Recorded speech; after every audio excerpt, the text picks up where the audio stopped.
जी, अस्सलाम वालेकुम। अच्छा, मेरे पास ये कस्टमर आया है, इन्होंने ट्यूनिंग करवाई है बाहर से, तो इनकी गाड़ी ठीक से चलती नहीं है और पिक भी नहीं बना रही। तो होता ये है कि अक्सर बड़ी-बड़ी शॉपों पे कार्बोरेटर की सफाई नहीं करते। हमारे यहाँ पेट्रोल कुछ इस तरह से होते हैं कि कार्बोरेटर के जो जेट हैं ना, वो बंद हो जाते हैं।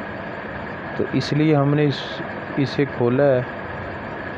ये देखें, ये हमने प्रेशर मारा है इस पे।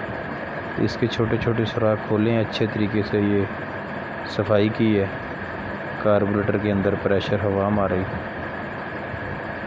और अब इनकी गाड़ी बिल्कुल ठीक हो जाएगी, पिक भी ठीक हो जाएगी, साउंड भी अच्छा हो जाएगा।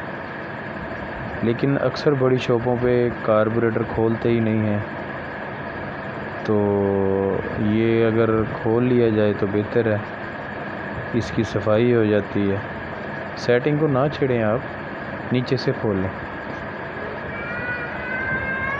तो अब देखना, गाड़ी बिल्कुल ऐसे चलेगी, बिल्कुल पानी की तरह। साउंड भी इसका बहुत अच्छा होगा और चलाई भी बेहतर हो जाएगी। तो हमारे यहाँ जो उनसे मिस्त्री मैकेनिक भाई हैं, जो वो खोलते ही नहीं हैं, इसलिए इनकी सफाई करनी ज़रूरी होती है। आपको ये वीडियो पसंद आई होगी इंशाअल्लाह। अल्लाह हाफिज़।